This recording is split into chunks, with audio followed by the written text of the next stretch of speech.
그 행사가 벌써 시간이 12시가 돼서 점심시간을 앞두게 됐는데 식사 시간 전에 강의를 이렇게 하게 돼서 대단히 송구스럽습니다. 이런 말이 있죠. 아무리 훌륭한 명강도 휴강만은 못하다. 그래서 휴강했으면 좋겠는데 그래도 오늘 이 뜻깊은 자리니까 짧게, 가급적 짧게 강의를 하겠습니다. 강의와 여성들의 미니스커트는 짧을수록 좋다.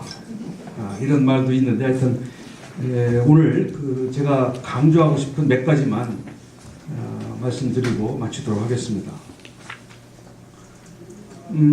이제 옥천이 이제 자치 1번지에서 인권 1번지로 이제 새롭게 단장하는 그러한 선언을 하는 오늘 중요한 날이기 때문에 인권에 대해서 제가 잠깐 말씀을 드리고 싶습니다. 인간의 권리죠. 인권이라는 게. 그리고 인권에는 세 가지 의미가 있습니다. 다시 말해서 인간이 권위와 존엄성을 가지고 인간답게 살 수 있는 권리, 이게 인권이에요. 근데 그 인권에는 세 가지 특징이 있습니다. 첫째가 천부적인 권리다. 이거는 태어나면서 인간이 반드시 가져야 될 권리다. 생득권이라고. 태어남과 동시에 인간답게 살 수 있는 권리를 우리는 하늘로부터 부여받는다. 대단히 상식적인 것 같이 지금은 느껴지지만 이렇게 얘기를 하기 시작한 게 불과 200년밖에 안 됩니다. 그전에는 우리 보통 사람들의 인권이라는 건 존재하지 않았어요. 절대 군주에 의해서, 왕에 의해서 그저 자비를 베풀면 목숨을 부존하는 정도지요. 시혜를 주고 성은을 베풀고 이러면 우리 국민들이 생명과 안전을 유지할 수 있는 정도의 권리. 그 권리가 천부적 권리라고 우리가 당연히 이야기하는 것은 200년 전에 프랑스 대혁명을 통해서 그런 왕을 판두대에 의해서 처단하는 그러한 혁명을 통해서 우리 인간이 만들어낸 겁니다. 그 인권을 지키기 위해서 우리 인간은 혁명을 한 거예요. 두 번째는 보편적 권리입니다. 이거는 누구는 인권이 있고 더 많이 보장되고 누구는 인권이 좀 무시되고 덜 보장되는 그런 것이 아니라 우리 인간이라면 똑같이 평등하게 어떤 차별을 받지 않고 아까 우리 말씀하신 거기 여러 개 써 있는 교육을 안 받았어도 몸이 불편해도 또 인종이 달라도 피부색이 달라도 또는 특수하게 우리가 인간이 소수성적인 그런 취향을 가져도 다 그게 보편적으로 인간이면 다 권리를 갖는다. 그게 보편적 권리입니다. 우리는 아직도 어때요? 갑과 을 관계가 갑의 권리는 최대한 보장되고 을의 권리는 아직도 손해를 보는, 아직도 차별받는 그러한 보편적 권리에 이르지 못했습니다. 세 번째는 적극적 권리예요. 이건 무슨 말이냐면 우리 인권이 이제 침해되면, 인권이 훼손되면 나서야 됩니다. 그 인권 침해된, 훼손된 인권을 시정하고 보편적 인권을 보장하기 위해서 우리는 적극적으로 주장을 해야 돼요. 또는 투쟁을 해야 된다는 거예요. 그것이 적극적 권리입니다. 그래서 그 인권에는 이 세 가지 의미를 반드시 내포하고 있다. 그리고 이제 우리가 인권을 주창하고 우리 옥천이 그 인권의 이제 1번지가 되는데 그거는 선언만 했다고 해서 저절로 되는 것은 아니고 우리가 노력을 해야 됩니다. 노력을. 그 노력에는 세 가지가 있어요. 첫째는 우리가 인권에 대한 중요성, 또 인권을 보장받는 사회를 만드는 전략, 정책, 또 우리가 스스로 인권을 지키고 남의 인권을 보장해줘야 할 우리의 자세, 이런 것들에 대한 교육이 이루어져야 됩니다. 우리가 교육적으로 무장이 돼야 돼요. 그런데 그 교육의 내용에는 다시 세 가지가 있습니다. 첫째, 인권을 이야기할 수 있으려면 우리가 사랑할 줄 알아야 된다. 우리가 국가도 사랑하고 우리 민족도 사랑하고 우리 국민도 사랑하고 이웃도 사랑하고 자연도 사랑하고 이런 우리가 사랑할 수 있는 이런 마음과 자세를 배워야 돼요. 쉬운 게 아닙니다. 남을 사랑한다는 게 마음은 돼도 그것이 저절로 이루어지는 건 아니에요. 사랑할 줄 알아야 된다. 두 번째는 아까 우리 오노변 소장님도 말씀하셨지만은 우리가 남을 배려하고 남을 존중하려면 어떻게 돼요? 겸손해야 됩니다. 우리 스스로가 겸손해야 돼요. 내가 인권 운동을 하니까 이렇게 힘주고 자기가 잘났다고 이렇게 나서는 그런 마음과 자세를 가지고는 인권을 이야기할 수 없어요. 다른 사람보다 낮은 자세, 다른 사람을 더 존중하고 다른 사람을 더 앞세우는 그러한 겸손의 마음을 가져야 이게 가능하다. 그 교육이 필요하다. 세 번째는 이제 열정입니다. 열정이에요. 그러니까 다시 말하면 인권이라는 건 그저 남이 갖다 주는 게 아니란 말이에요. 내가 인권을 주장한다고 해서 다른 사람이 사회와 국가가 그것을 저절로 보장해 주는 건 아니란 말이에요. 어떻게 해야 돼요? 열정을 가지고 노력을 해야 됩니다.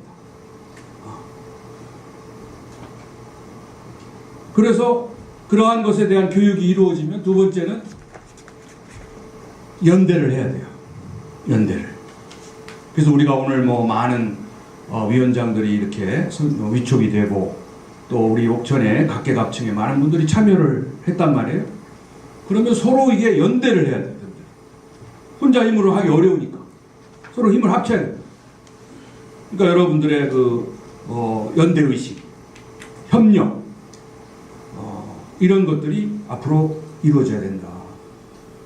그리고 나서 그런 연대가 이루어지면 그 다음에는 운동을 해야 됩니다. 인권 운동을 해야 돼요.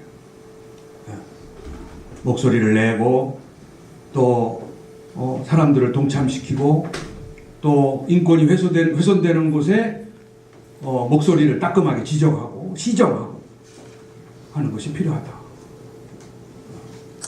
그래서 앞으로 우리 인권센터가 해야 할 일이 굉장히 많습니다. 또 옥천이 1번지가 되기 위해서는 다른 지역보다 앞서서 다른 인권주의자보다 앞서서 이러한 것들을 먼저 준비하고 리딩해 나가야 되는 거죠. 처음 하는 게 어렵습니다. 잘하는 것보다 처음 하는 게 더 어렵습니다. 처음 하는 거는 모든 걸 새로 개척해야 되고 남이 안 한 길을 처음 가야 되니까 쉬운 일이 아니고 그래서 그 대신 그거는 굉장히 돋보이는 일이죠. 그래서 우리가 어려운 아무도 길을 만들지 않은 이 길을 따라서 가면 이제 다른 지역에서 다른 인권센터가 우리가 앞서 갔던 길을 덜 고생하고 덜 시행착오를 겪으면서 우리를 따라올 수 있도록 해줘야 된다. 그래서 우리 옥천이 이제 저는 사람마다 인간은 격이 있다고 늘 주장을 합니다. 인격이죠. 그래서 인격은 바로 교양이고 그리고 우리 지역도 격이 있다. 그래서 그건 법인격이죠. 옥천도 격이 있습니다. 그 격을 높이려면 우리 옥천의 문화를 높여야 됩니다.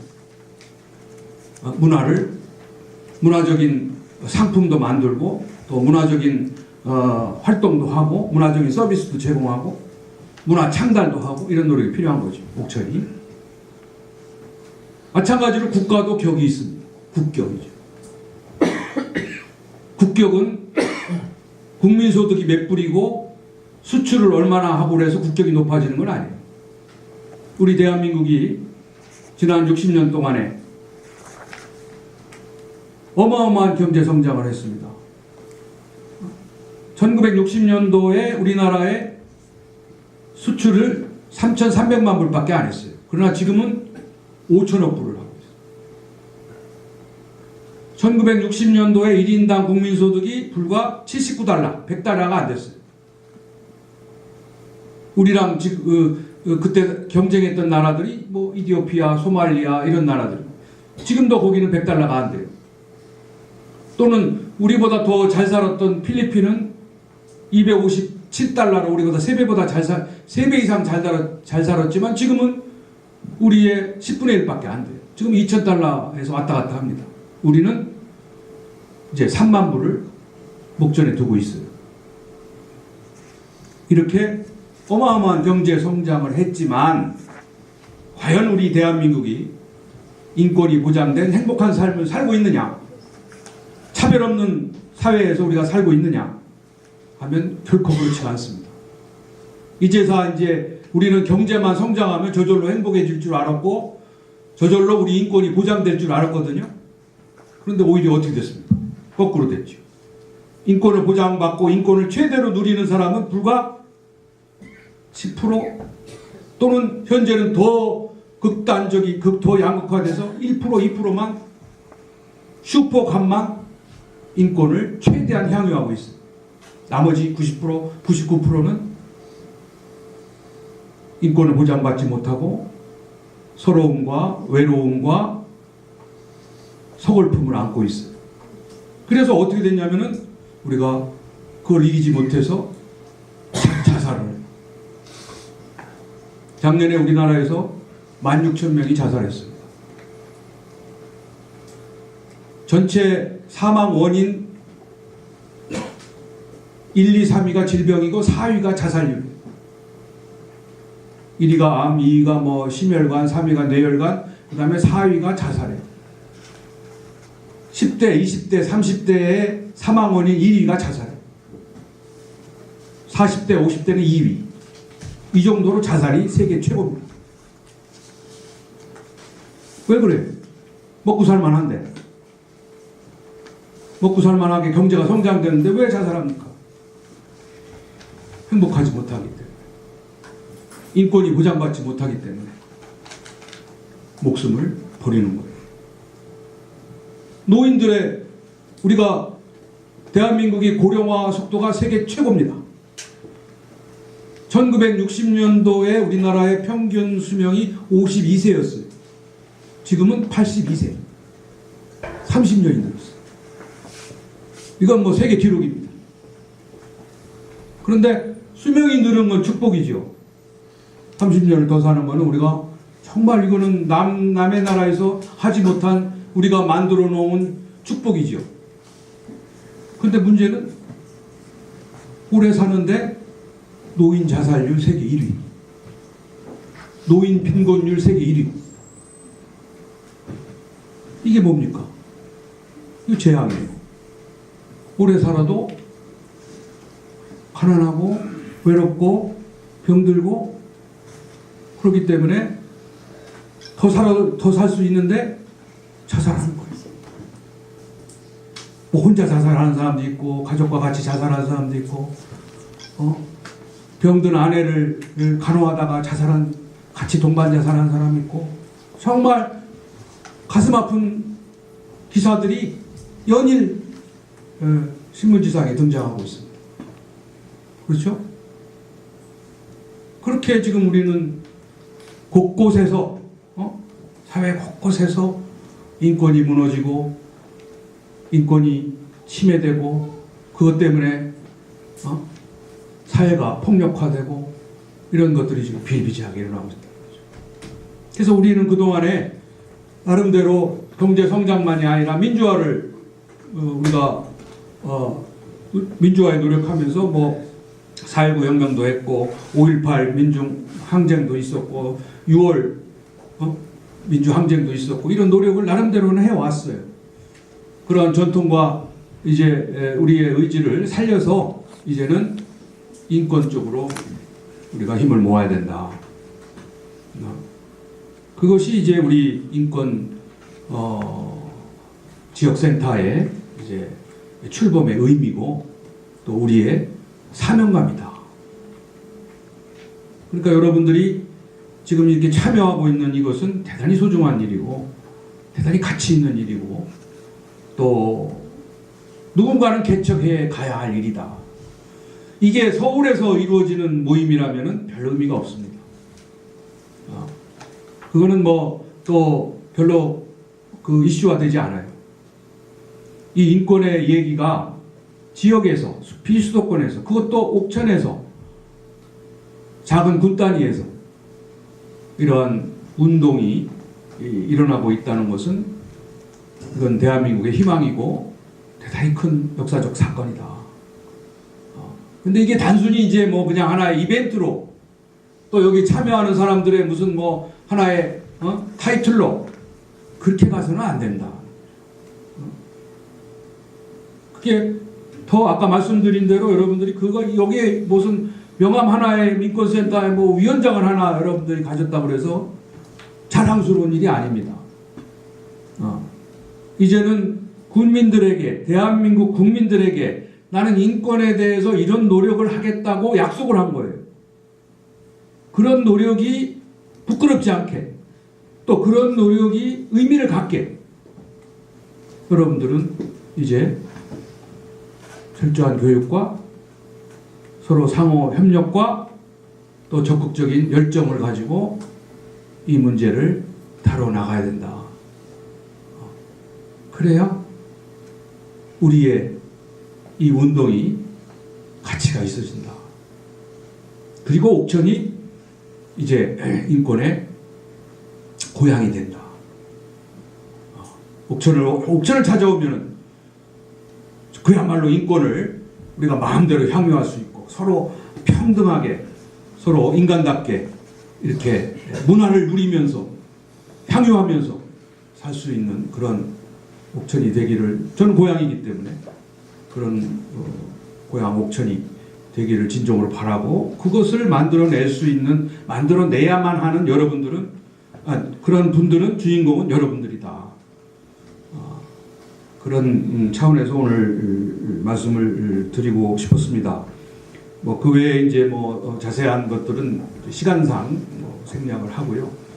아무튼 다시 한번 소중한 시간을 여러분들이 이렇게 함께 여기 이 자리에서 함께 해주시고 또 약속을 함께 해주시고 또 우리가 서로 이렇게 연대를 할 수 있는 2015년 3월 13일 이날이 정말 옥천에 있어서나 우리 충청권에 있어서나 또는 대한민국에 있어서 아주 소중한 날로 역사적으로 길이길이 기억되기를 기원하면서 여러분들의 용기 있는 이 결단과 참여를 다시 한번 축하드리고 존경을 보내면서 간단하게 제 강의를 마치도록 하겠습니다. 고맙습니다.